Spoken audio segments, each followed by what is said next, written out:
एक दिन का गैप बीच में आ गया तो आप लोग भूल गए होंगे, सभी को राधे-राधे, सब कुछ ठीक-ठाक है, चिंता मत कीजिए। तो आप एक बार क्या कीजिए, आप एक बार मेरे साथ में आप वापस खुद भी बनाइएगा। ये याद कीजिए क्या था, ये था हमारी कुल पॉपुलेशन जो है आपके सामने कुछ ऐसे, ठीक है? ये है कुल जनसंख्या जो है वो ये हो गई, ठीक है? मैंने आपसे कहा इसके अंदर बच्चे भी हैं, बूढ़े भी हैं और आप और मेरी तरह जवान भी लोग हैं इसमें ना। अगर दोस्तों हम बच्चे और बूढ़ों को बाहर निकाल दें, किसको? बच्चे बूढ़ों को बाहर निकाल दें, तो हमारे पास ये जो पॉपुलेशन बचती है, इसको बोलते हैं वर्किंग पॉपुलेशन, ठीक है? जिसकी उम्र 15 टू 64 के बीच में होती है, ये वर्किंग पॉपुलेशन होती है। ये वो पॉपुलेशन जिसके अंदर कार्य करने की क्षमता है, ठीक है? अब कार्य करेगा नहीं करेगा वो अलग बात है, पर क्षमता इसके पास में कार्य करने की, ठीक है? वहीं दोस्तों अगर हम क्या करते हैं, अगर दोस्तों हम यहीं पर आके इसमें दोस्तों उन लोगों को अलग कर दें जो कार्य करना नहीं चाहते हैं। रोजगार तो है पर वो चाहते ही रसगुल्ला कार्य करना। अब दोस्तों आप खुद का एग्जांपल ले लीजिए, आप तैयारी करने में लगे हो, मैं आपको बोल दूं कि भाई साहब एक जॉब निकली है जिसमें आपको 15,000 महीने मिलेंगे, क्या करोगे आप बोलोगे नहीं मैं तैयारी करने वाला हूं, तो आप अपनी इच्छा से बेरोजगार हो। रोजगार तो है मार्केट के अंदर पर आप अपनी इच्छा से क्या हो, बेरोजगार हो। इसको बोलते हैं हम लोग ऐच्छिक, आप क्या बोलते हैं बेरोजगारी, क्या बोलते हैं इसको, हम बोलते हैं ऐच्छिक बेरोजगारी। अगर दोस्तों इस वर्किंग पॉपुलेशन में से मैं उसको निकाल दूं जो कार्य करना नहीं चाहता है, तो ये बनता है हमारा क्या, ये हमारा बनेगा लेबर फोर्स। क्या बनेगा? लेबर फोर्स बनेगा। ये हमारा श्रम बल बनने वाला है, ठीक है? तो वर्किंग पॉपुलेशन माइनस ऐच्छिक बेरोजगारी बनेगा लेबर फोर्स। अब इसमें दो टाइप के लोग हैं लेबर फोर्स में, एक तो वो जो काम कर रहे हैं और एक वो जो काम करना चाहते हैं पर उनको रोजगार ही नहीं मिल रहा, उसको बोलते हैं हम बेरोजगार, ठीक है?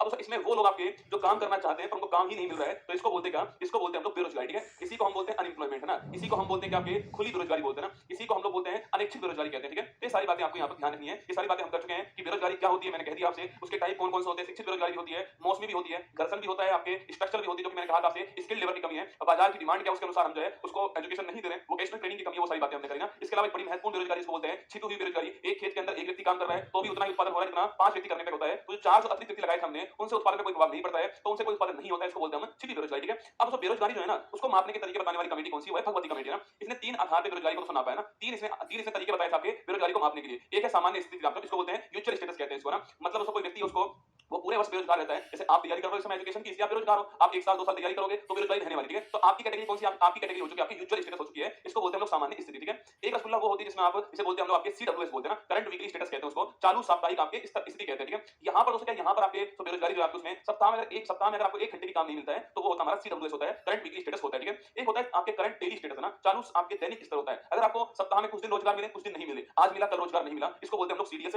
भारत में सीडीएस जो है उसी का हम लोग यूज करते हैं, ठीक है? तो आप लिख लीजिए मेरे साथ में, देखिए भगवती कमेटी, जो भगवती जो कमेटी है, भगवती समिति जो है, आपको अगर पूछे कि भाई कमेटी कब बनी थी तो 1973 में बनती है ना।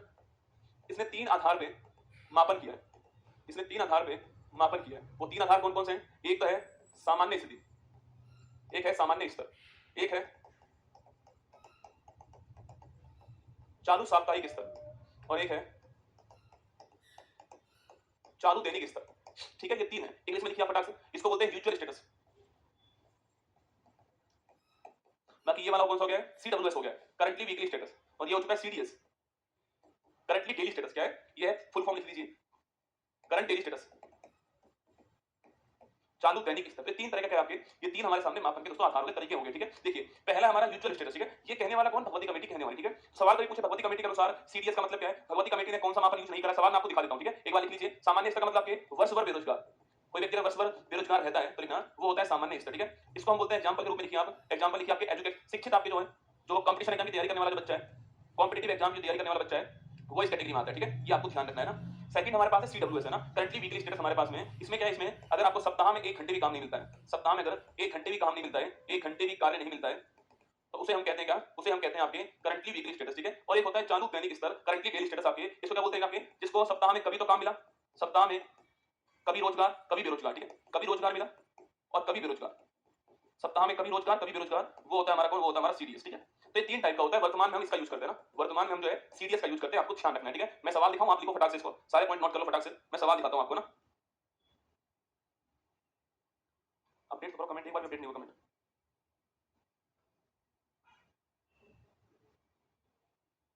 देखो एक सवाल तो ये एसएससी का ही है, एमटीएस का सवाल है ना, अभी का सवाल है, 2 साल पहले का सवाल है, ये देख लीजिए आप एक बार।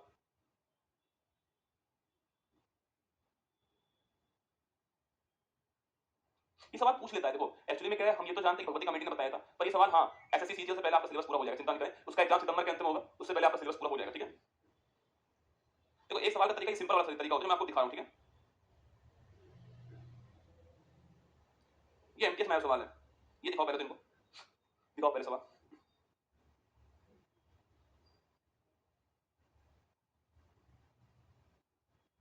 तो एक तरीका सिंपल तरीका सवाल पूछने का, कि आप सवाल पूछ रहे कि भाई ये वाली कमेटी किससे रिलेटिव है? और ये सवाल अभी आया कुछ दिनों पहले, कुछ सालों पहले की बात है, मतलब कि 2022 का सवाल देखिए। Bhagwati committee presented A report on SSC MTS previous year question है, 20 जुलाई 2022 को सवाल पूछा गया था। Unemployment, poverty, population growth, commerce. तो आप बड़ी आसानी से कर सकते हो कि ये कमेटी रिलेटिव किससे। हम एक स्टेप आगे चलें कि अगर कभी पूछ रहे आपसे भगवती कमेटी ने कौन सा स्तर नहीं बताया, आप सोचिए सवाल देखिए। भगवती कमेटी के अनुसार बेरोजगारी का मापन का कौन सा तरीका नहीं बताया गया। Option number 1 mutual status, option number 2 CDS, option number 3 CWS, option number C currently year status. तो यहाँ पर सवाल फंस जाएगा आपके सामने। अगर पता है आपको तो आप कर पाओगे। इसलिए मैंने आपको थोड़ा बहुत दिखा दिया है कि इस कमेटी ने क्या कहा था और इस कमेटी में सीडीएस क्या है, सीडब्ल्यूएस क्या है, वो मैंने आपको यहाँ पर नोट करा दिया, आपके काम आएगा। ठीक है, अब देखिए सो ये मापन के तरीके हो गए। अगर पूछूं आपसे जो बेरोजगारी है इसका मापन करने वाली संस्था कौन सी है, तो मापन करने वाली संस्था कौन सी है, वो है एनएसएसओ। कौन सी है?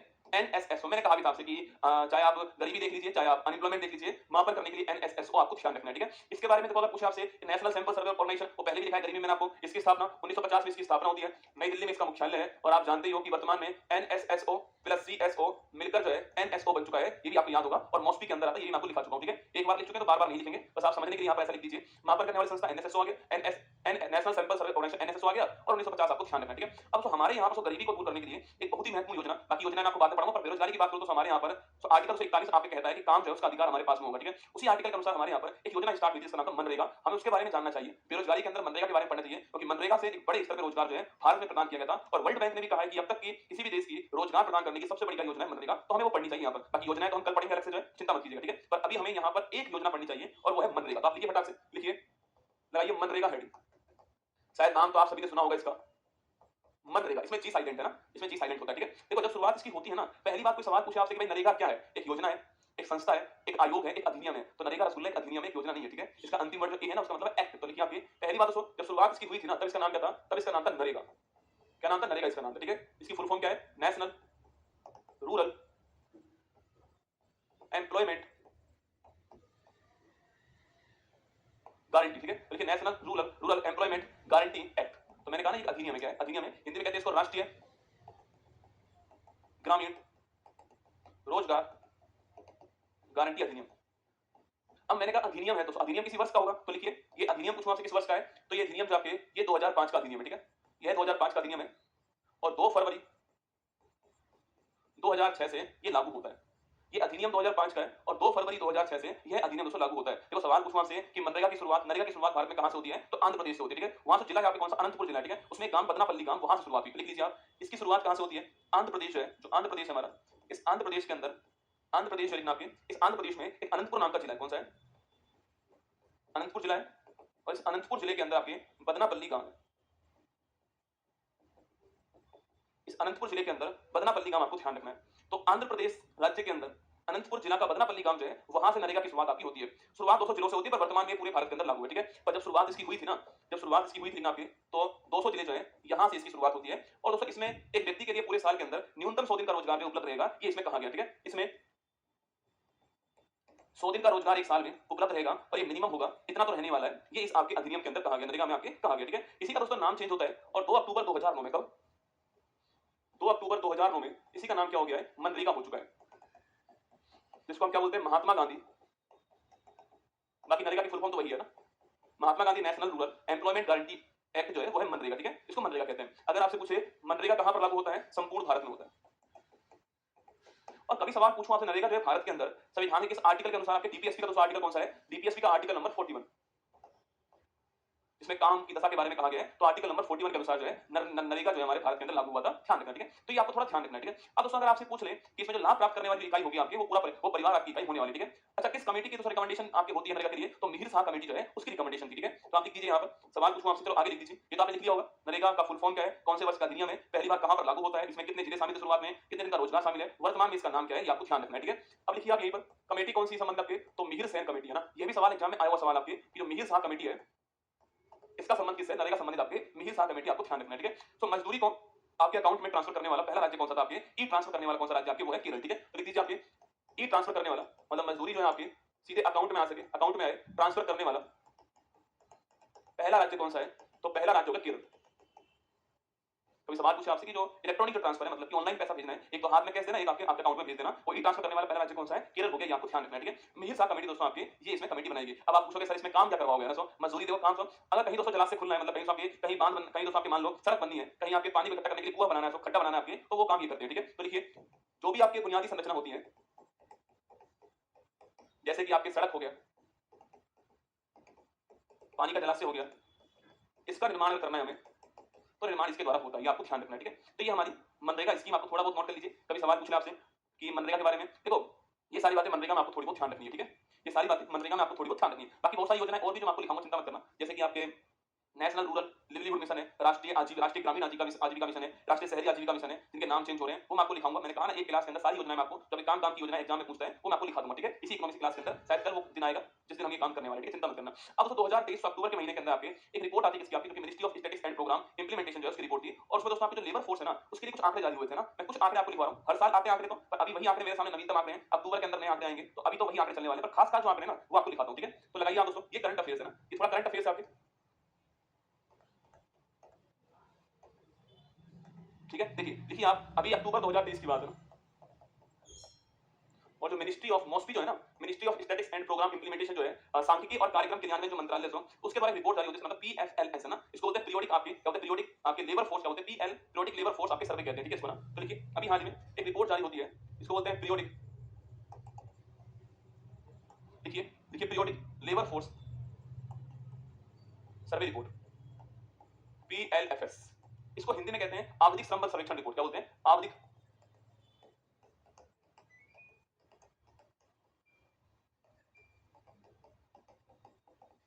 आवधिक श्रम बल सर्वेक्षण रिपोर्ट कहते हैं इसको, periodic labour force survey report कहते हैं इसको, ठीक है। 2022-23 के अंदर के आंकड़े जो हैं इस रिपोर्ट में शामिल होते हैं, ठीक है।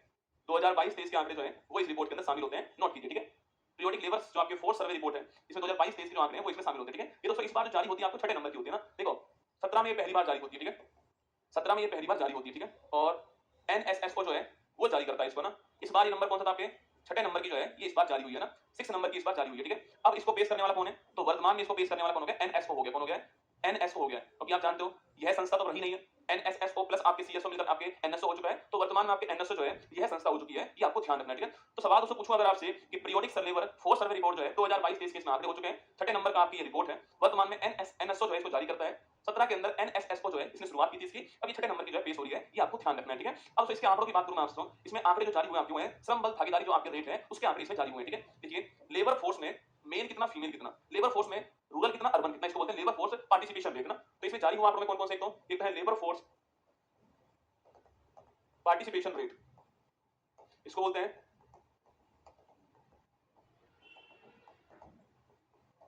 श्रम बल भागीदारी दर, ठीक है, श्रम बल भागीदारी दर बोलते हैं इसको, इसी को शॉर्ट फॉर्म में बोलते हैं लेबर फोर्स पार्टिसिपेशन रेट, एलएफपीआर, ठीक है। देखिए मैंने दोस्तों आपसे कहा लेबर फोर्स का मतलब क्या होता है, अरे याद कीजिए तभी समझाया था मैंने आपको, कुल जनसंख्या, ये वर्किंग पॉपुलेशन दोस्तों आपके, और फिर जो बचेगी आपकी होगी लेबर फोर्स, मतलब वर्किंग पॉपुलेशन में से वो लोग बाहर कर दीजिए जो काम करना नहीं चाहते, ठीक है। तो लेबर फोर्स में वो लोग शामिल होते हैं जो काम करना चाहते हैं, अब उसमें वो लोग भी हैं जो काम कर रहे हैं और वो लोग भी शामिल है जो आपके जिनको रोजगार नहीं मिल रहा है, ठीक है, वो लेबर फोर्स होता है, ठीक है। तो लेबर फोर्स पार्टिसिपेशन रेट आपके कुल दोस्तों जो आपके श्रम बल जो है हमारा, उसमें जो कुल आबादी है उसका हम भाग देते हैं और इंटू 100 कर दें तो वो लेबर फोर्स पार्टिसिपेशन रेट आती है, ठीक है। तो देखिए आपके जो श्रम बल जो है, अरे मैं आपसे अगर ये पूछूं सो कुल आबादी 100 है मान लो और लेबर फोर्स में 50 लोग हैं, ठीक है, इस 100 में से 50 लेबर फोर्स के अंदर है, और मैं पूछूं आपसे कि लेबर फोर्स कितने परसेंट आपके, तो आप क्या करोगे साहब, 50 अपॉन 100 इंटू 100 करने वाले हो ना, तो 50% होने वाला है। यही तो मैं कह रहा हूं आपसे, यही तो कह रहा हूं कि श्रम बल में अगर इसका भाग देंगे, कुल जो आबादी होगी, जनसंख्या जो होगी, अगर इसका भाग दूंगा और मल्टीप्लाई 100 कर दूंगा तो ये रेट जो है आपके सामने आ जाएगी, ठीक है।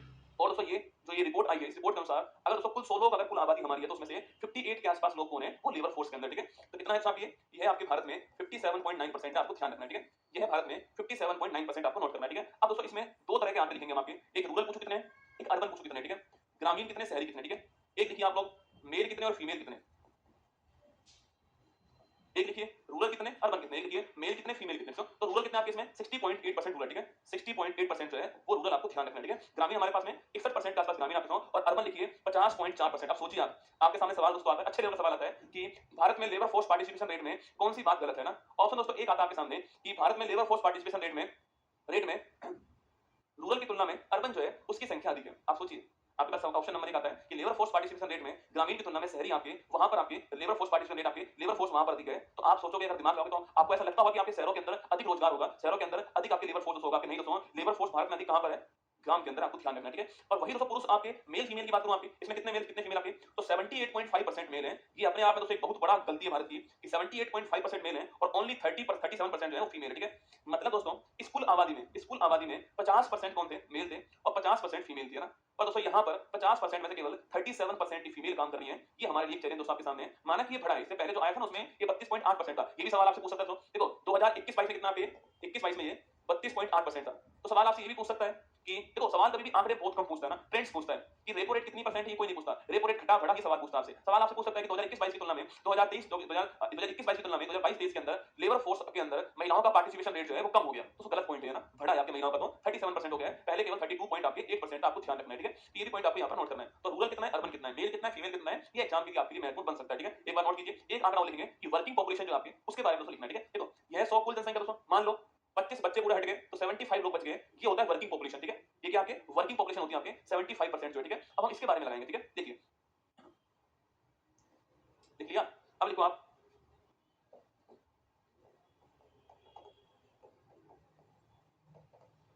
ये मैंने शायद पिछली बार भी आपको पढ़ाया था, ठीक है।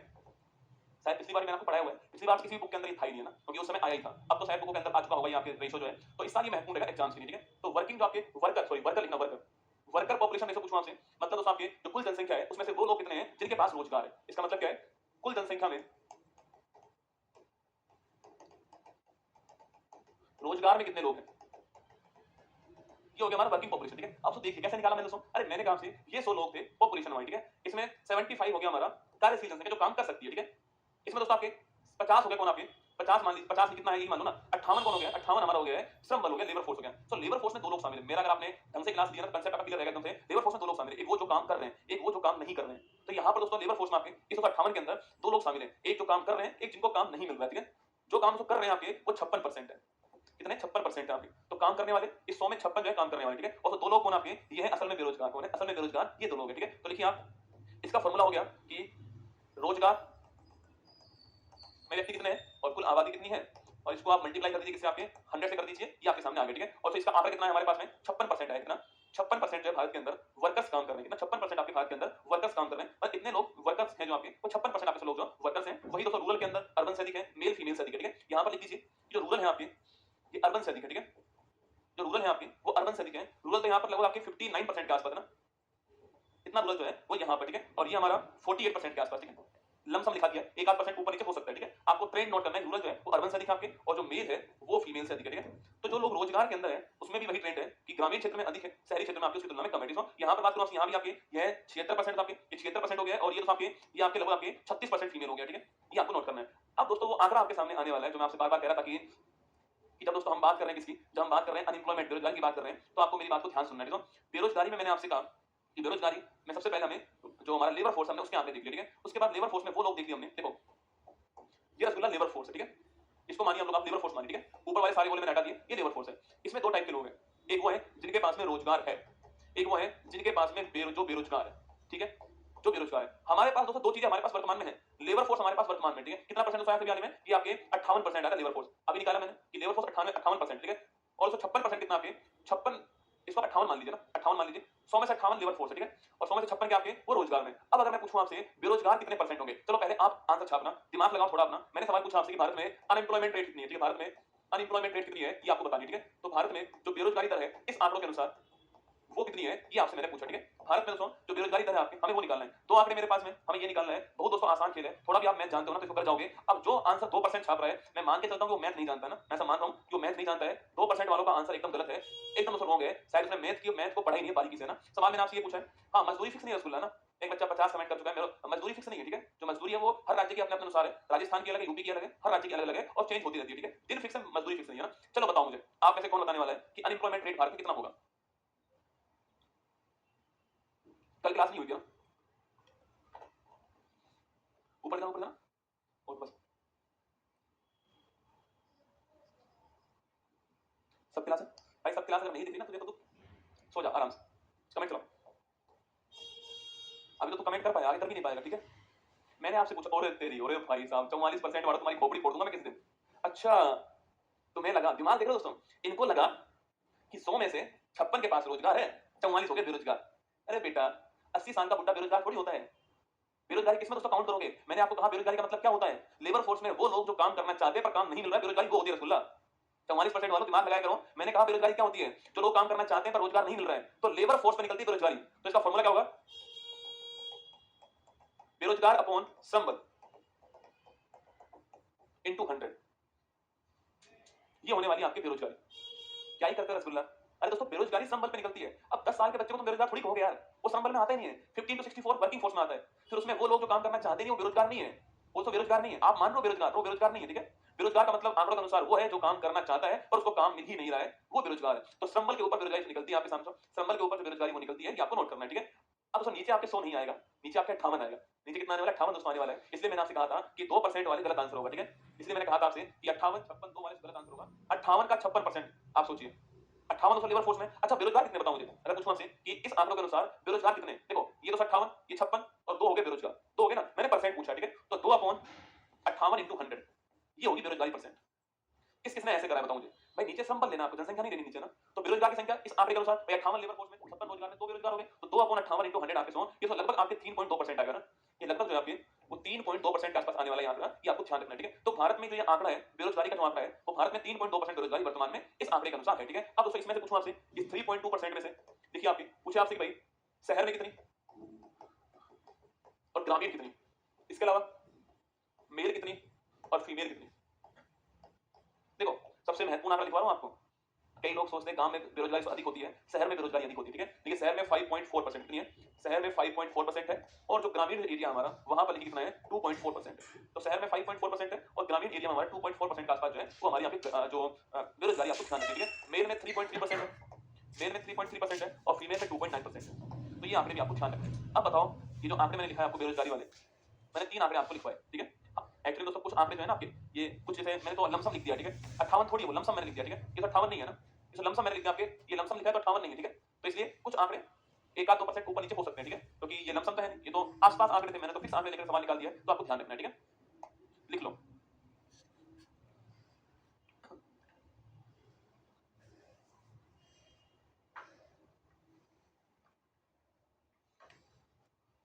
कमेंट मत करो, लिखो पहले, कमेंट मत करो। अच्छा एक बात और पूछ लूं आपसे कि 2021-22 की तुलना में भारत के अंदर बेरोजगारी जो है वो कम हुई है अधिक हुई है? कम हुई है, ठीक है। लिख लीजिए, ये लिख लो नोट। 2021-22 में इसी आंकड़ों के अनुसार जो बेरोजगारी थी 21-22 के अंदर आपकी वो 6% के आसपास थी, ठीक है। ये भी आपको ध्यान रखना है। अब आप एक पेज खाली छोड़ देना यहाँ पर, जैसे जब भी इसके और आंकड़े आएंगे तो आप वहां पर लिख लेना, ठीक है। एक पेज खाली छोड़ दो यहाँ पर बेरोजगारी के अंदर, और आंकड़े आए तो आप यहाँ पर नोट कर लेना, ठीक है। तो ये हमारा बेरोजगारी यहाँ पर आपका पूरा हो गया। योजनाएं मैंने कहा आपसे योजनाएं हम अलग से पढ़ लेंगे, तो उसमें कुछ बेरोजगारी की योजनाएं भी उसमें हम शामिल कर देंगे, ठीक है। अब सबसे महत्वपूर्ण टॉपिक है, ये महत्वपूर्ण इसलिए है कि हर एग्जाम में सवाल पूछता है इसका, और बच्चे मुझसे हर बार डिमांड यही करते हैं कि सर जो पंचवर्षीय योजना वो पढ़ा दीजिए। तो लिखिए आप मेरे साथ में, देखिए आर्थिक नियोजन, लगाओ हेडिंग आर्थिक नियोजन, लिखो आर्थिक नियोजन, इसको बोलते हैं इकोनॉमिक प्लानिंग। इकोनॉमिक प्लानिंग देखिए इकोनॉमिक प्लानिंग मतलब भाई 5 ईयर प्लान, पंचवर्षीय योजनाएं।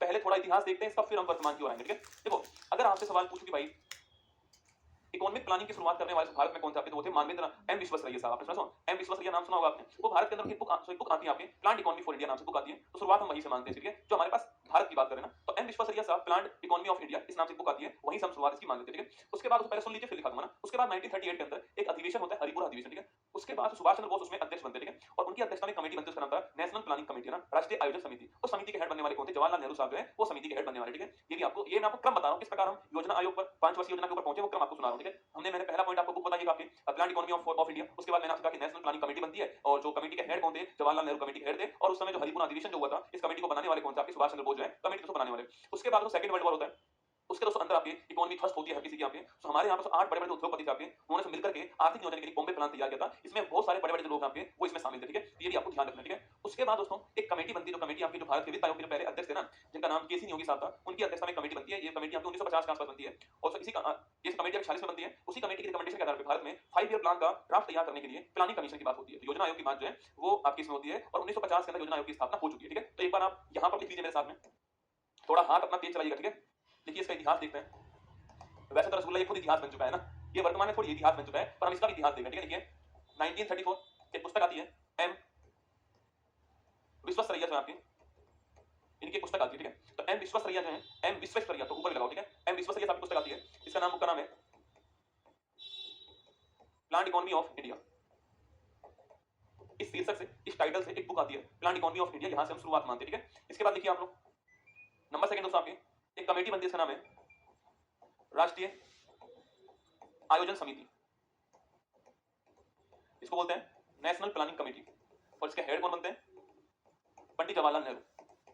पंडित जवाहरलाल नेहरू जो है वो इसके हेड बनते हैं नेशनल प्लानिंग कमेटी के, ठीक है। नंबर थर्ड दोस्तों आपके 1954 में एक बॉम्बे प्लान आया, क्या है? 1954 में एक बॉम्बे प्लान आता है कि हम किस प्रकार हमारी जो इकोनॉमी है उसको बूस्ट कर सकते हैं। उसके लिए दोस्तों आपके हम किस प्रकार हमारी इकोनॉमी जो है उसके लिए हम प्लानिंग कर सकते हैं, उसके लिए आपके बॉम्बे प्लान दोस्तों आता है। यह लाने वाले कौन थे? ये लाने वाले मुंबई के 8 उद्योगपति, मुंबई के 8 जो बिजनेसमैन आपके उद्योगपति जो है, जो इंडस्ट्रिस्ट आपके, वो ये लेकर आए थे। और लाने का उद्देश्य क्या था आपके कि भारत में जो आर्थिक नियोजन है उसकी जरूरत है।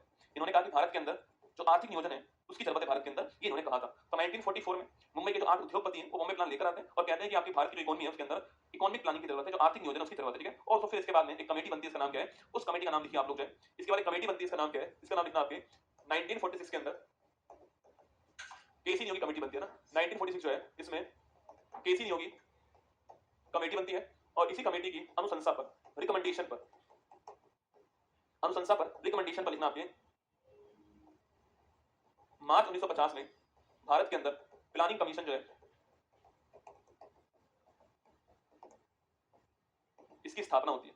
तो मार्च 1950 के अंदर भारत में प्लानिंग कमीशन जो है उसकी स्थापना होती है। 46 में केसी नियोगी कमेटी बनती है, उसकी रिकमेंडेशन के आधार पर आपके 15 मार्च लिख लीजिए, 15 मार्च 1950 को भारत के अंदर योजना आयोग जो है उसका निर्माण होता है। ये आपको ध्यान रखना है, ठीक है। अब एक बात बताओ मुझे, क्या मैंने आपको एक पॉलिटी के अंदर योजना आयोग और जो नीति आयोग है वो पढ़ाया है नहीं पढ़ाया? बताओ मुझे एक बात, छाप के बताओ कमेंट बॉक्स में कि मैंने आपको प्लान, अगर जो पॉलिटिक्स है उसमें मैंने आपको योजना आयोग और नीति आयोग जो है ये पढ़ाया है या नहीं पढ़ाया है, आप मुझे इतना बता दो, बताओ।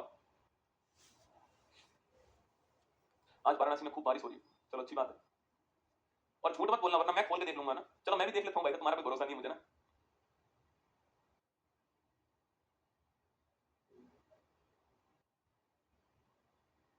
फिर भी आप बताओ, चलो भरोसा करता हूँ मैं आपके ऊपर, ठीक है। नहीं पढ़ाया, एक बच्चे कमेंट कर रहे हैं नहीं पढ़ाया। अच्छा देख लेते हैं, एक सेकंड हम भी देख लेते हैं ना। पता नहीं मुझे ऐसा दिमाग में कि मैंने आपको नीति आयोग तो पढ़ाया, ठीक है। मैं टाइम बचाने के लिए कर रहा हूँ ना, वरना 25-30 मिनट लगेंगे पढ़ाने में इस चीज को। 1 मिनट में ही देख लेता हूँ, आप रहने दो ना, आप नोट करो, आप रहने दो। आयोग, और ये आयोग हुआ ओपन, ये तो वो होंगे ना पहले तो संवैधानिक आयोग पढ़े होंगे पहले तो। इसमें देखते हैं, अगर जिसने लिखा नहीं पढ़ाया है उसको भाई साहब हटाई दूंगा। यार पढ़ाया तो है यार, नीति आयोग पढ़ाया हुआ है ना, योजना आयोग नहीं पढ़ाया, नीति आयोग पढ़ाया है। चलो तुम्हारी बात ठीक है ना, आधी ठीक है आधी गलत है। योजना आयोग पढ़ा रहा हूँ, नीति आयोग मैंने वहां पर पढ़ाया हुआ पूरा ढंग से, ठीक है। तो योजना आयोग देखिएगा, प्लानिंग कमीशन की बात करते हैं, ठीक है। इसकी स्थापना 15 मार्च 1950 को इसकी स्थापना होती है। उस समय जो कैबिनेट में प्रस्ताव लेकर आती है इसकी स्थापना कर देती है ना, कोई अधिनियम नहीं आया इसकी ना, एक प्रस्ताव के द्वारा क्या होती है, प्रस्ताव के द्वारा इसकी स्थापना होती है। तो कोई अधिनियम नहीं आया ना, तो ये संवैधानिक संस्था है ना ही ये वैधानिक संस्था है, ठीक है। देखिए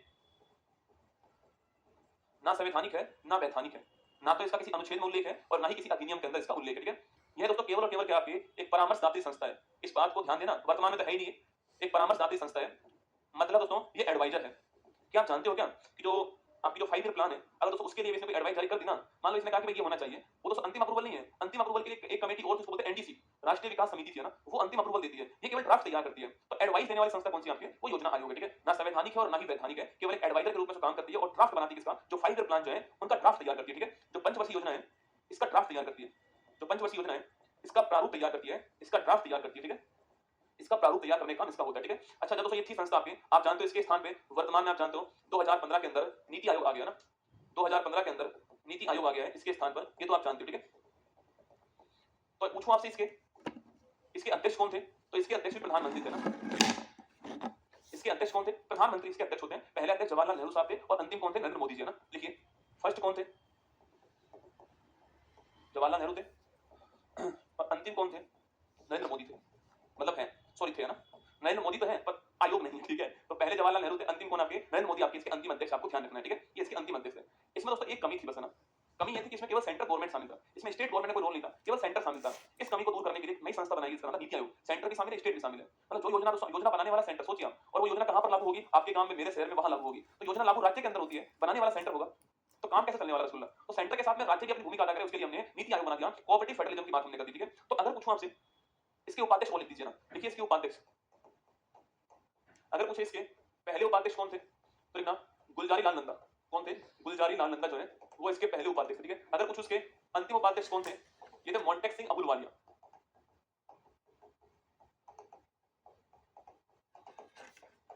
मोंटेक सिंह अहलूवालिया इसके अंतिम उपाध्यक्ष, ठीक है। पहले उपाध्यक्ष कौन थे? गुलजारी लाल नंदा इसके पहले उपाध्यक्ष थे। अंतिम कौन है? मोंटेक सिंह अहलूवालिया इसके अंतिम उपाध्यक्ष हैं। इसमें कमी क्या थी इसकी?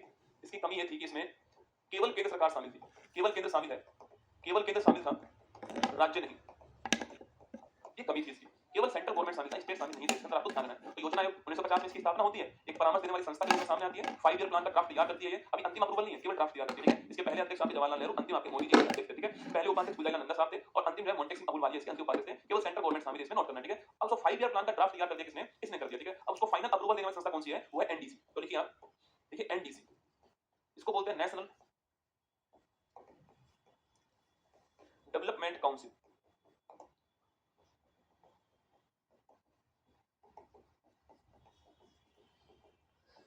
राष्ट्रीय विकास परिषद, नेशनल डेवलपमेंट काउंसिल, ठीक है। अगर पूछूं आपसे इसकी स्थापना कब होती है? राष्ट्रीय विकास परिषद, नेशनल डेवलपमेंट काउंसिल, इसकी स्थापना कब होती है?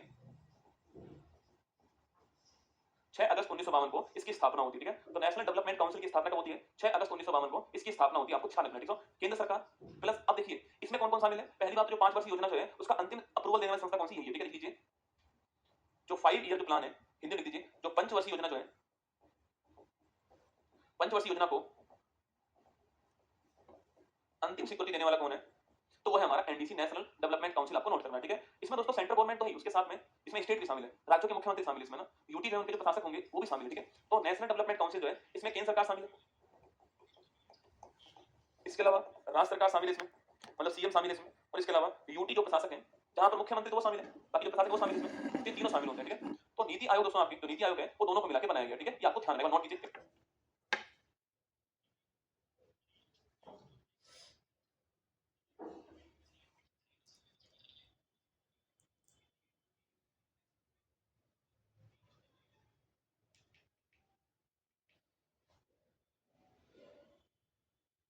नीति आयोग जो है वो केवल दोस्तों योजना आयोग नहीं है, ये नेशनल डेवलपमेंट काउंसिल भी उसी में है।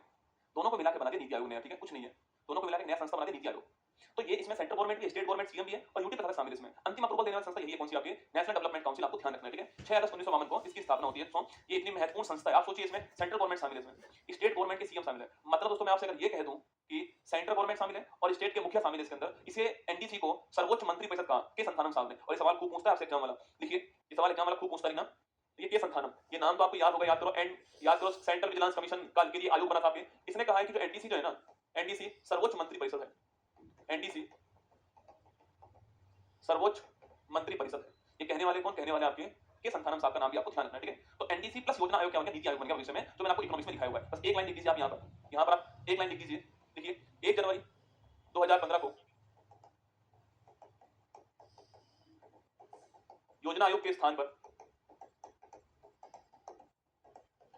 नीति आयोग का गठन किया गया, ठीक है। ये काम किया गया। बाकी नीति आयोग के बारे में मैंने लिखा हुआ है कि नेशनल इंस्टीट्यूट ट्रांसफॉर्मिंग इंडिया इसकी फुल फॉर्म है। बाकी इसका हेड प्रधानमंत्री होता है, इसमें उपाध्यक्ष होता है आपके वर्तमान सुमन बेदी है, पहले अरविंद पंगड़िया साहब थे। इसके अलावा सीईओ इसमें होता है, ये मैंने कहा आपसे, वर्तमान में आपके बीवीआर सुब्रमण्यम साहब है, ये मैंने आपसे लिखवाया हुआ है। अमिताभ कांत पहले थे, ये सहकारी संघवाद पे काम करता है। सेंट्रल प्लस स्टेट दोनों शामिल दोस्तों इसमें होते हैं। नीति निर्माण के अंदर केंद्र भी शामिल है और जहां पर लागू होने वाली नीति है वो राज्य भी इसमें शामिल होता है। इसके अलावा इसको थिंक टैंक बोलते हैं और मंत्रिमंडलीय प्रस्ताव से इसकी स्थापना होती है। ना कोई एक्ट इसके लिए आता है, ना कोई आपके जो आर्टिकल है संविधान के अंदर वो इसके लिए। ये मैंने सारी बातें आपसे कही थी। इसके अलावा आपके इसमें जो है आपको 200 मंत्री भी शामिल होते हैं। वो सारी बातें हम लोग पढ़ चुके हैं, ठीक है। वो सारी बातें मैं आपको नीति आयोग के बारे में वहां पर लिखा चुका हूं, ठीक है। वहां दोस्तों 4 मैंने आपको एक ये नहीं दिखाया होगा कि वहां पर 4 पूर्णकालिक मेंबर होते हैं ना, शायद दिखाया हुआ है। बीके सारस्वत अगर नहीं दिखाया हो तो लिख लीजिएगा, ठीक है। बाकी मुझे उम्मीद है मैंने दिखाया होगा, पर अगर नहीं दिखाया हो तो नीति आयोग जो है ना, इस नीति आयोग के अंदर 4 पूर्णकालिक मेंबर्स होते हैं, ठीक है। कौन कौन है ये वर्तमान में? 1 2 3 और 4 लिखना, 1 2 3 4। देखिए वीके सारस्वत, लिखिए वीके सारस्वत, रमेश चंद, लिखिए VK Saraswat, Ramesh Chand, VK Paul, लिखिए वीके पॉल, लिखिए अरविंद बिरमानी। ये अब ये पिछले साल शामिल हुए इसमें, ठीक है। Arvind Virmani, VK Paul, Ramesh Chand, VK Saraswat, ये 4 पूर्णकालिक मेंबर भी शामिल है। वैसे मैंने लिखवाया होगा वहां पर, अगर नहीं लिखवाया तो कोई बात नहीं। ये 4 मैंने आपको लिखा दिया, 4 आपके शामिल हैं। 4 दोस्तों मंत्री भी शामिल होते हैं इसके अंदर ना, एक रक्षा मंत्री होता है, एक वित्त मंत्री होता है, एक कृषि मंत्री होता है, गृह मंत्री होता है, ठीक है। 4 इसके अंदर आपके ये लिख दीजिए। 4 कैबिनेट मिनिस्टर जो है, 4 कैबिनेट मंत्री जो है ये भी इसमें शामिल होते हैं, ठीक है। ये इसको बोलते हैं, इनको पदेन अध्यक्ष, पदेन सदस्य। अच्छा आप में से मुझे कौन बताएगा? X officio member. याद करिए बेटा, मैंने आपसे कहा था जहां भी आपको ये एक्स ऑफिसो वर्ड मिल जाए, कौन सी बात कहां पर काम आएगी कोई नहीं भरोसा इस बात का, ठीक है। जहां भी दोस्तों आपको एक्स ऑफिसो वर्ड मिल जाए, आपको ध्यान रखना है वहां पर जो पद हेड हो जाता है, उस पद पर जो भी बैठ जाएगा वो उसके अपने आप मेंबर बन जाएगा, ठीक है। तो नोट कीजिएगा, अगर पूछूं आपसे, नोट कीजिए इसमें 4 मंत्री जो है आपके पद जो है वो हेड, मंत्री पद आपके मेंबर, इसमें 4 मंत्री पद मेंबर हैं, एक इसमें कृषि मंत्री शामिल है, कौन है? कृषि मंत्री शामिल है। अब जो भी इस पोस्ट पे होगा ना वो अपने आप इसका मेंबर बन जाएगा, ठीक है? जो भी इस पोस्ट पे होगा, जैसे वर्तमान में कौन आपके, वर्तमान में शिवराज सिंह चौहान, मामा जी जो है वर्तमान में भारत के कृषि मंत्री हैं, तो इसमें अपने आप मेंबर बन गए, ठीक है? तो कृषि मंत्री मेंबर अपने आप बन जाता है, वो शामिल हो गए, ठीक है? इसके अलावा वित्त मंत्री इसमें शामिल होता है, ठीक है? वर्तमान में कौन है? निर्मला जी वित्त मंत्री, ये तो आप जानते हो, ठीक है? तो वर्तमान में निर्मला जी कौन आपके वित्त मंत्री, आपको ध्यान रखना है, ठीक है? इसके अलावा आपके इसमें गृह मंत्री भी शामिल होता है ना, इसमें जो है गृह मंत्री भी शामिल हो जाता है। वर्तमान में कौन है? वर्तमान में अमित शाह जी भारत के गृह मंत्री, ये भी आप जानते हो। एक रक्षा मंत्री भी शामिल होता है इसमें, वर्तमान में राजनाथ सिंह जो है रक्षा मंत्री, आपको नोट करना है। तो 4 लोग शामिल हो गए, कृषि मंत्री, वित्त मंत्री, गृह मंत्री और आपके रक्षा मंत्री, शिवराज सिंह, निर्मला सीतारमण, आपके अमित शाह, राजनाथ सिंह, आपको ध्यान रखना है, ठीक है? तो 4 मंत्री, मैं फिर कह रहा हूं इस पद पर कोई भी होगा वो अपने आप मेंबर बन जाएगा। मैं तो आपसे ये कह रहा हूं कि शिवराज सिंह चौहान मेंबर नहीं है इसके, भारत का कृषि मंत्री इसका मेंबर होगा। आप मेरी बात सुनना, क्या बोल रहा हूं मैं आपसे, जहां भी आपको एक्स ऑफिसर वर्ड मिल जाए ना, इसका मतलब है कि पद मेंबर है। आपसे मैंने कहा नीति आयोग का जो हेड होगा वो एक्स ऑफिसर चेयरमैन कौन होने वाला है, पीएम होने वाला है। जो भी पीएम पोस्ट पर होगा वो अपने आप नीति आयोग का हेड बन जाएगा। तो पद जो है वो आपके हेड बन गया, यहाँ पर पद मेंबर बन गया। कृषि मंत्री जो भी होगा वो, वित्त मंत्री जो भी होगा, गृह मंत्री जो भी होगा और रक्षा मंत्री जो भी होगा वो अपने आप इसका हेड बन जाएगा, आपको ध्यान रखना है, ठीक है? तो शिवराज सिंह चौहान, निर्मला सीतारमण, अमित शाह, राजनाथ सिंह, ये चारों नाम आपको ध्यान रखने हैं। ये था हमारा 5 वर्ष योजना का थोड़ा बहुत इतिहास मैंने बताया। फिर सुनिए मेरे साथ में, सबसे पहले बुक आती है, इसका नाम था 1934 के अंदर plan economy for India, Visvesvaraya साहब की बुक थी, जिससे हमने प्लान इकोनॉमी के बारे में सोचना शुरू करा। उसके बाद दोस्तों प्लान इकोनॉमी के लिए मतलब आर्थिक नियोजन के लिए हमने कमेटी बना दी, राष्ट्रीय आयोजन कमेटी बनती है, जवाहरलाल नेहरू उसके हेड थे। और फिर दोस्तों उसके बाद में 44 के अंदर 8 उद्योगपति बॉम्बे के आपस में बैठते हैं, बॉम्बे प्लान बनाते हैं और कहते हैं कि भारत में अगर चाहते हो इकोनॉमी को बूस्ट करना तो हमारे यहाँ पर प्लानिंग होनी चाहिए, इकोनॉमिक प्लानिंग का, ठीक है? और फिर दोस्तों उसके बाद में कमेटी बनाई, केसी न्योगी कमेटी, 46 की बात है। और उस कमेटी की रिकमेंडेशन के आधार पे हमने जो है कि आपके योजना आयोग का निर्माण कर दिया 15 मार्च 1950 को, ठीक है? योजना आयोग में प्रधानमंत्री हेड होता है, सेंट्रल गवर्नमेंट शामिल होती है उसमें, जो 5 ईयर प्लान है उसकी योजना बनाने का काम किसका है, उसका ड्राफ्ट बनाने का काम किसका होता है, वो आपकी योजना आयोग का होता है। अब उसके स्थान पर नई संस्था नीति आयोग आ चुकी है 2015 से, ठीक है? जो योजना आयोग ड्राफ्ट तैयार करता है उस ड्राफ्ट को अंतिम अप्रूवल देने वाली संस्था कौन सी है, वो होती है एनडीसी, नेशनल डेवलपमेंट काउंसिल, राष्ट्रीय विकास परिषद। तो वो सारी बातें हमने कर दी थी। राष्ट्रीय विकास परिषद में सेंट्रल गवर्नमेंट भी और स्टेट गवर्नमेंट दोनों शामिल है, ठीक है? फिर मैंने आपसे कहा दोस्तों, उसके बाद में मैंने कहा आपसे कि नीति आयोग के बारे में 4-5 बातें, शायद नई बातें भी हो सकती हैं आपके, मैंने वहां पर नहीं लिखाई, संभव है तो आप मैंने आपको यहाँ पर लिखा दिया। बाकी नीति आयोग की स्थापना कब होती है, इसके कौन हेड है, पहले हेड कौन थे, अभी हेड कौन है, पहले सीईओ कौन थे, अभी सीईओ कौन है, पहले उपाध्यक्ष कौन, अब कौन है, ये सारी बातें मैं आपको लिखा चुका हूं, ठीक है? अब शुरू करते हैं हम लोग भारत की पंचवर्षीय योजना। तो लिखिए, अच्छा पहले दोस्तों आपने देख लो टाइमलाइन, पहले आप देखो टाइमलाइन। तो मैं पहले आपको जो 12 जो आपकी योजना है उसके बीच जो और आपके वार्षिक योजना है ये कहीं अवकाश है, एक पेज में आपको लिखवा रहा हूं, ठीक है? फिर हम एक एक पढ़ेंगे बनवाई, ठीक है? तो आप मेरे साथ में, ये आपके दिमाग में सेट होना चाहिए, ठीक है? देखिए 51 से 56, जैसे मैं लिख रहा हूं ऐसे लिखना, ठीक है? 56 से 61, 61 से 66, फिर 3 साल गैप आ गया, 3 साल आपके हो चुका है गैप, फिर वापस से 69 टू 74, 74 टू 78, फिर 2 साल का आपके रोलिंग प्लान आ गया, ठीक है? फिर लिखिए 1980 से 85, 85 से 90, फिर 2 साल का गैप आ गया, फिर लिखिए 92 97, 97 2002, 2002 7, 2007 12 और 12 17। देखिए अगर पूछे आपसे 51 56 लिखना, ये पहली है, ठीक है? ये दूसरी है, ये तीसरी है, यह 3 साल आपके क्या है, हॉलीडे है, अवकाश है, वार्षिक अवकाश, ठीक है?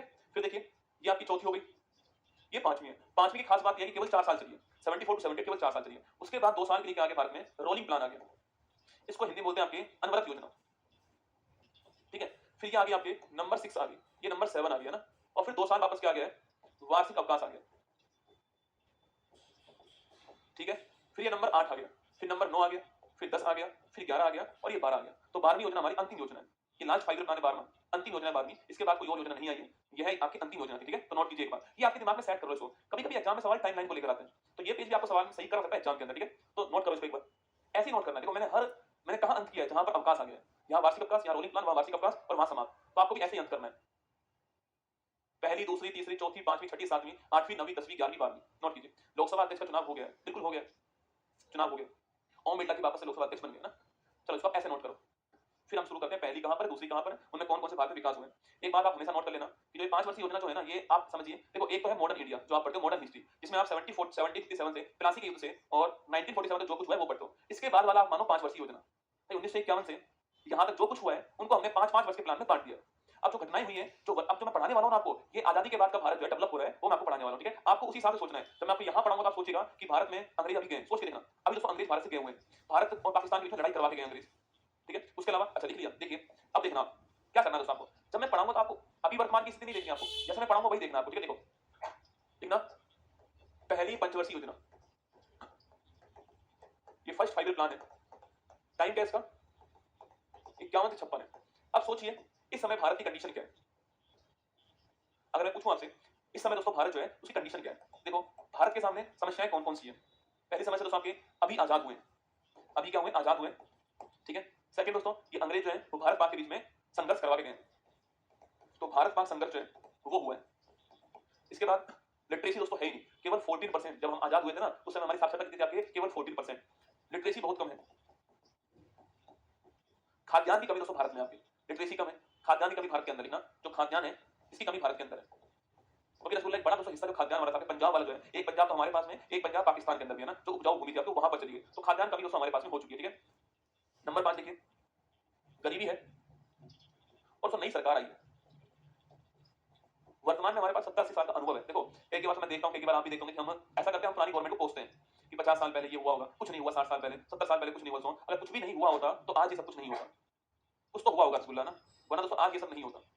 आप कंडीशन सोचिए, आज तो हम सब कुछ हमारे पास में है, तो हमें विकास करना है, पहले हमें सब कुछ बनाना था ना, हमारे पास खाने को कुछ था ना, हमारे पास लिटरेसी रेट थी ना, हमारे पास आपके इनकम का सोर्स था ना, हमारे पास में नई सरकार हमारी आई थी, हमें कोई अनुभव नहीं था सरकार चलाने का, कैसे गवर्नमेंट चलाते हैं, हम नए गवर्नमेंट के अंदर आए थे, आज हमारे पास 80 साल का अनुभव है। तो ये भी देखो, कोई व्यक्ति किस कंडीशन में कैसा काम कर रहा है वो तय करता है ना। तराजू को तोलना है अगर आपके, तो कंडीशन भी तोलनी पड़ती है। आज कंडीशन 80 साल बाद भारत के पक्ष में है, उस समय भारत के पक्ष में नहीं थी, भारत एक नया देश आजाद हुआ था, इंग्लैंड उसको लूट कर गए थे हमारे देश को, कुछ छोड़ के नहीं गए, खोखला करके देश को, उस खोखले बांस को भरने का काम हमने किया है 70 साल के अंदर, 5 वर्षीय योजनाओं के अंदर। तो ये सारी कंडीशन हमारे वहां से महत्वपूर्ण थी। अब मुझे बताओ सबसे महत्वपूर्ण कंडीशन क्या होती है इंसान के लिए, सबसे महत्वपूर्ण चीज क्या चाहिए, उसका पेट भरा होना चाहिए। अगर दोस्तों वो भूखा मर रहा है तो कुछ भी नहीं कर पाएगा। क्या करोगे लिटरेसी का अगर वो भूखा मर रहा है, क्या करोगे दोस्तों आप आजादी का अगर वो भूखा मर रहा है, क्या करोगे आप इनकम का अगर वो भूखा मर रहा है। सबसे पहली बात है जो खाद्यान्न कमी है इसको हमें दूर करना पड़ेगा दोस्तों, और इसके लिए हमने जो पहली जो हमारी योजना थी उसके अंदर हमने कृषि के ऊपर जम के जोर दिया, कृषि के ऊपर ध्यान दिया। और तो कृषि के लिए चाहिए आपकी सिंचाई, पानी चाहिए, तो कृषि के साथ में हमने इरिगेशन जो है उस पर खूब बल दिया। जितनी भी आप ये बहुत देश है, नदी घाटी योजना सुनते हो, दामोदर घाटी योजना और भी जितनी भी सुनते हो आप, ये सारी उसी समय बनती है। जवाहरलाल नेहरू साहब उसमें प्राइम मिनिस्टर थे और हमने हैरत डोमर मॉडल को अपनाया। तो लिखिए मेरे साथ में, देखिए इसमें हमने हैरत डोमर मॉडल जो है इसको अपनाया था लिखना, और इसका प्रारूप तैयार करने वाला कौन था, जो योजना है इसका प्रारूप तैयार करने वाला कौन था, कियन राज। कौन था, कियन राज साहब जो है ये प्रारूप तैयार करने वाले, कियन राज प्रारूप तैयार करने वाले, ठीक है। देखिए यहां पर बल किस पे दिया गया आपके, कृषि के ऊपर, और साथ में सिंचाई परियोजना जो है इनके ऊपर बल दिया गया, कृषि के ऊपर और जो इरिगेशन जो है इसके ऊपर यहाँ पर बल दिया गया है। हैरत डोमर मॉडल है, पर प्रारूप तैयार करने वाला कौन सा आपके, हाँ ये 1 अप्रैल, कभी पूछे ना आपसे कि 1951 में कब होती है शुरू, 1 अप्रैल 51 को शुरू होती है और 31 मार्च 56 को आपके अंत होती है, ठीक है। तो ये बल हमने इसमें कृषि के ऊपर दिया, बल हमने सिंचाई के ऊपर बल दिया, हमने आपको ध्यान रखना, ठीक है। अब दोस्तों इस टाइम पीरियड में भारत में कौन कौन सी महत्वपूर्ण घटनाएं होती है, ठीक है। तो लिखिए आपके, देखो महत्वपूर्ण घटनाएं, पहली होती है 2 अक्टूबर 1952 को भारत में एक कार्यक्रम शुरू होता है, उसको बोलते हैं सीडीपी, सामुदायिक विकास कार्यक्रम। इसका जिक्र मैं पहले भी कर चुका हूं, अगर आपको याद हो तो। वैसे मुझे उम्मीद नहीं, पूरा भरोसा है कि आपको याद नहीं होगा, क्योंकि आखिर तुम हो तो एक ही थाली के चट्टे बट्टे। मैं जानता हूं आपको याद नहीं होगा, तो याद कीजिए, मैंने आपसे कहा था कि सो एक कमेटी बनाई जिसका नाम सीडीपी था। इसी आपके कार्यक्रम की जांच के लिए बलवंत राय मेहता कमेटी बनी थी 57 के अंदर, और उसने कहा था कि इसको चलने दीजिए। इसके अलावा भारत में त्रिस्तरीय 3 स्तरों पर आपके भारत में जो पंचायती राज सर्विस है उसको शुरू करना चाहिए, ये भी आपको याद होगा, ठीक है। तो 2 अक्टूबर 1952 को सीडीपी कम्युनिटी डेवलपमेंट प्रोग्राम शुरू होता है भारत में, सामुदायिक विकास कार्यक्रम शुरू होता है और इसके द्वारा एक नई पोस्ट आती है भारत में, जिसको आप लोग अभी जो पोस्ट हमारे पास में वीडियो बोलते हैं, ठीक है, ब्लॉक डेवलपमेंट ऑफिसर कहते हैं, ठीक है। इसके द्वारा एक नई पोस्ट आती है भारत में और पोस्ट का नाम है वीडियो, शायद आपने नाम सुना होगा। ये विलेज डेवलपमेंट ऑफिसर नहीं, ग्राम सेवक नहीं, video block development officer. Bihar UP में तो इसका एग्जाम भी होता है ना, वीडियो का एग्जाम, ठीक है। तो ब्लॉक डेवलपमेंट ऑफिसर जो बनते हैं आपके, वो पद इससे तो सामने आता है। तो सीडीपी प्रोग्राम शुरू कब होता है, ये पहली जो योजना है आपकी। सवाल कभी ऐसे पूछता है कि नाबार्ड की स्थापना कौन सी योजना में होती है ना, सवाल आता है डीआरडीओ की स्थापना कौन सी योजना में होती है, पहली जो पार्लियामेंट थी आपको कौन सी योजना में चलाई गई थी, ये सारे सवाल एग्जाम वाला पूछता है, ठीक है। इसके अलावा लिखिए पहली घटना तो ये होती है। सेकंड लिखिए राष्ट्रीय प्रसारण सेवा जो है ये शुरू होती है 53 के अंदर। राष्ट्रीय प्रसारण सेवा जो है ये शुरू होती है आपकी 53 के अंदर, आपको ध्यान रखना है, ये सर्विस आपकी शुरू होती है, ठीक है। इसके अलावा मैंने कहा था आपसे दामोदर नदी घाटी योजना आपकी, इन्हें बोलते हैं बहुउद्देश्य, आगे लिखो, ठीक है, इन्हें बोलते हैं बहुउद्देश्य, मल्टीपर्पज, बहुउद्देश्य नदी घाटी परियोजना, मल्टीपर्पज रिवर वैली प्रोजेक्ट कहते हैं इसको, ठीक है। इसी को दोस्तों जवाहरलाल नेहरू जो है ना, उन्होंने इसी को आधुनिक भारत का मंदिर कहा है। इसमें हमने नदी के ऊपर बांध बनाए थे ना, नदी के ऊपर बड़ा डैम बनाया था हमने, उस डैम का पानी हमने सिंचाई के लिए यूज किया था, और इसके अलावा उस डैम का पानी हमने बिजली बनाने के लिए यूज किया, ठीक है। और आप जानते हैं दामोदर हो गया, Damodar multi river valley project हो गया, इसके अलावा भागड़ा नागल हो गया, ये सारी इसी में आती है, ठीक है। दामोदर है, भागड़ा नागल, हीराकुंड हो गया, देखो हीराकुंड हो गया, ये भी इसी में आता है, हीराकुंड हो गया, ये भी इसी में आता है। तो आधुनिक भारत का मंदिर किसने कहा इसको, जवाहरलाल नेहरू साहब ने कहा इसको। 51 से 56 की चलती है ये भारत के अंदर। पहला हमारा फोकस था खाद्यान्न की कमी दूर हो सके, सिंचाई हो सके उसके लिए, तो हमने मल्टी रिवर वैली प्रोजेक्ट शुरू किया इसके अंदर, साथ में बांध भी बनाए गए जिससे हमारे पास बिजली भी आ सके पानी से, ये सारे काम हमने शुरू करा इसके अंदर। बाकी सीडीपी प्रोग्राम शुरू होता है, भारत का पहला जो पार्लियामेंट हाउस था उसकी जो पहली बैठक होती है मई 1952 में, वो भी इसी के दौरान होती है। ये सारी बातें आपको ध्यान रखनी है, ठीक है। अब देखिए आप, देखिए सेकंड 5 ईयर प्लान, देखिए दूसरी पंचवर्षीय योजना 56 से 61 के बीच में। अब दोस्तों थोड़ा बहुत हम पेट भर चुका है हमारा, अब हमारा पेट भर चुका है दोस्तों, हमें हमारी जो पॉपुलेशन को काम देना पड़ेगा। भाई पेट भर चुका है उसका, अब वो काम करने के लिए तैयार है, तो हमें उसको काम देना पड़ेगा। दोस्तों काम के लिए हमारे पास इंडस्ट्री होनी चाहिए। कहाँ काम दोगे आप? हमारे पास इंडस्ट्री होनी चाहिए। क्योंकि दोस्तों अंग्रेजों ने हमें अंग्रेजों ने आपके कच्चे माल का एक्सपोर्टर बना दिया। अंग्रेज दोस्तों बड़े शाणे थे, मैं आपको आधुनिक इतिहास पढ़ाऊंगा, वहां बताऊंगा। अंग्रेज बहुत शाणे दोस्त आदमी थे। अंग्रेज रसूलुल्लाह वो लोग थे आपके जो चाहते कि भारत के अंदर अंग्रेज बन जाए। कैसे? वेशभूषा में अंग्रेज बन जाओ आप लोग, अंग्रेजों का सामान पहनो, उनका सामान खाओ आप लोग, ये है आपके अंग्रेज। उन्होंने दोस्तों हमारे यहाँ से कच्चा माल लेकर वो कहाँ गए आपके? कपास लेकर कहाँ चले गए आपके? वो चले गए दोस्तों आपके इंग्लैंड में। वहां उससे उन्होंने बनवा दिया आपके, वहां उससे उन्होंने कपड़े बनवाए और वही जींस हमारे यहाँ पर वापस भेज दी। तो धागा हमारा जींस उनका, और सोचिए कितनी कीमत दोस्तों फट जाएगी। तो मैन्युफैक्चरिंग करने का उन्होंने वहां पर किया, जैसे हमारे जो उद्योग थे वो ध्वस्त हो गए थे। तो भारी जो उद्योग, जो हैवी इंडस्ट्रीज हैं, उन पर फोर्स दिया गया। हैवी इंडस्ट्रीज आपके उद्योग में पहला उद्योग कौन सा होना चाहिए आपके? जिसमें लोहा बनता हो, आपके लोहा इस्पात स्टील बनता हो, क्योंकि गाड़ियां स्टील से बनेंगी, आपकी छत, आपकी कोई चीज बनानी है स्टील से बनेगी आपके, तो स्टील का होना बहुत जरूरी है। अगर आपको किसी देश में क्रांति लानी है तो दो चीजें चाहिए होती है। बात मैंने नहीं कहा, कार्ल मार्क्स ने कही है, कोयला और लोहा। अगर किसी देश में कोयला और लोहा है तो वहां पर औद्योगिक क्रांति आएगी। अगर उस उद्योग को बनाना है तो कोई आपके लोहा चाहिए, और लोहे को स्टील में कन्वर्ट करना चलाना पड़ेगा तो कोयला चाहिए। तो कोयला और लोहा ये किसी देश की क्रांति के लिए महत्वपूर्ण होते हैं। ये बहुत ही महत्वपूर्ण स्टेटमेंट कार्ल मार्क्स का है, ये आप विश्व इतिहास में पढ़ते हैं, ठीक है इसको। तो लोहा इंडस्ट्री सबसे महत्वपूर्ण इंडस्ट्री होगा, इसलिए भारी उद्योग में पहला वर्ग किस पर आता है? लोहा इस्पात उद्योग पर आता है। देखो ये तो हवा में नहीं चली योजना है, ये भारत का वर्तमान का इतिहास चल रहा है आपके सामने। एक खाद्यान्न कमी थी, हमने उसको दूर कर दिया। अब जो पेट भर चुका है इंसान का, भारतीयों का, अब वो काम करना चाहते हैं, तो हमने हैवी इंडस्ट्री स्थापित करी। हैवी इंडस्ट्री को स्थापित करी हमने, लोहा इस्पात उद्योग को स्थापित किया। वही किसी देश में क्रांति लाने के लिए, उद्योग को बढ़ावा देने के लिए, घरेलू उद्योग बढ़ाने के लिए लोहा और आपके इस्पात स्टील चाहिए होता है इसलिए, ठीक है। तो लिखिए आप मेरे साथ में, लिखिए मॉडल कौन सा है? महालनोबिस मॉडल, पीसी महालनोबिस थे, उनका मॉडल है आपके second 5 year plan. Jawaharlal Nehru कौन है आपके? वर्तमान प्रधानमंत्री, ठीक है। इस समय पीएम कौन थे? जवाहरलाल नेहरू थे। कभी-कभी पीएम भी पूछता था, मैंने अभी टेस्ट दिया था अर्जुन सीज वाला, उसमें मैंने पीएम पूछा, ठीक है आपसे ना। देखिए पीसी महालनोबिस मॉडल पे आधारित है। ये पश्चिम बंगाल के ना, ये महालनोबिस साहब आपके ये पश्चिम बंगाल के थे। और आप जानते होंगे इनका जो बर्थडे आता है ना, इनका जो बर्थडे आता है ये 29 जून को आता है। इस तारीख को हम लोग आपके राष्ट्रीय सांख्यिकी दिवस बनाते हैं, ठीक है। तो जवाहरलाल नेहरू साहब पीएम थे, आपको ध्यान रखना है, ठीक है इस टाइम पे। देखिए भारी उद्योग पे बने जो हैवी इंडस्ट्री है, इसके ऊपर बल दिया गया। और इसमें भी कौन सा है? इसमें भी आपका लोहा इस्पात उद्योग, आयरन स्टील इंडस्ट्री,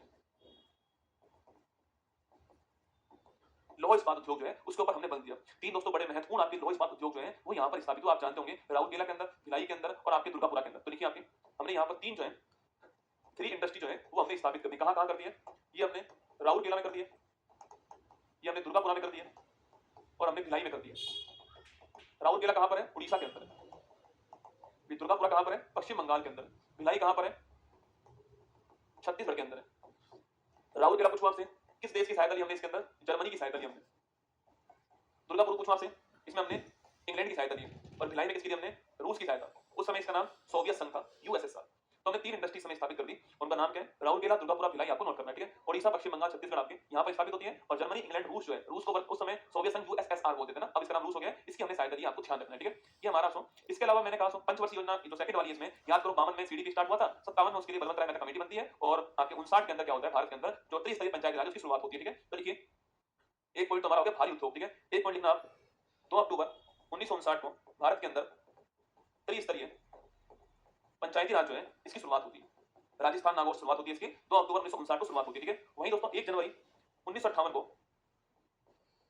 डीआरडीओ संस्था की भी स्थापना होती है। तो 1 जनवरी 1958 को डीआरडीओ संस्था जो है इसकी स्थापना होती है। कभी कभी सवाल पूछता है डीआरडीओ की स्थापना किस 5 ईयर प्लान में होती है? सेकंड के अंदर होती है। 1 जनवरी 1958 को इसकी स्थापना होती है, ठीक है। अब मैं आपके सामने 25 मिनट वाला जो आपका वीडियो है अनुच्छेद वाला वो चलवा देता हूं, और फिर हम जो है इसको कल जो है कंटिन्यू आगे करेंगे। अभी 8 बजे आपकी शाम को क्लास होनी है अर्जुन सीरीज वाली जो है, तो शाम को क्लास होगी एसएससी चैनल के ऊपर। बाकी कल सुबह 6 बजे तो क्लास आपकी होने वाली है। मेधान साइंस चल रहा है, जरूर पढ़ लेना उस क्लास को, सुबह 6 बजे फुल बत्ती वाली क्लास। बाकी अभी जो आगे वाली 10 योजना है वो कल मैं आपको लिखा दूंगा। 3 से 12 की योजना जो है कल हम पढ़ लेंगे उसको। तो कल हमारा 5 ईयर प्लान अंत हो जाएगा। परसों आपका जो योजना वाला चैप्टर पूरा करा दूंगा, हमारी इकोनॉमिक्स आपकी पूरी हो जाएगी, ठीक है। बाकी मैंने आपको सारे पॉइंट लिखा है, इनको याद करना। और मैं कल आपको एक बुक बताऊंगा, उस बुक को जब भी मौका मिले सिलेक्शन के बाद में, सिलेक्शन से पहले उस बुक को पढ़ना जरूर, ठीक है। भारत का 47 के बाद जो भारत है वो उसमें आपको दिखाई देगा, ठीक है। बड़ा मजा आएगा पढ़ने में, आपको पढ़ना जरूर, ठीक है उसको ना। बाकी अभी वो वीडियो चलाई जा रही है आपके सामने, क्योंकि मुझे जाना है, टाइम हो गया, मेरा टाइम पे ध्यान नहीं रहता है। बाकी ऑल द बेस्ट आपको, वो वीडियो सुनिएगा पूरी, इसमें सारे आर्टिकल्स मैंने बोले हुए हैं, जितने महत्वपूर्ण आर्टिकल्स बोले हुए हैं सुन लेना, लापरवाही मत करना, ओवर कॉन्फिडेंस मत करना, ठीक है। जिंदगी में दो काम मत करना, लापरवाही और ओवर कॉन्फिडेंस, ये दोनों इंसान को गर्त में लेके जाती है ना। सुन के जाना, 8 बजे अर्जुन से मिलूंगा। बाकी सुबह जो है मैं आपको करंट अफेयर्स अपनी जो चल रही मेधान एपिसोड वहां मुलाकात होगी, ठीक है। फिर 3 बजे वापस यहीं पर मुलाकात आपसे होने वाली है। जय हिंद, थैंक यू।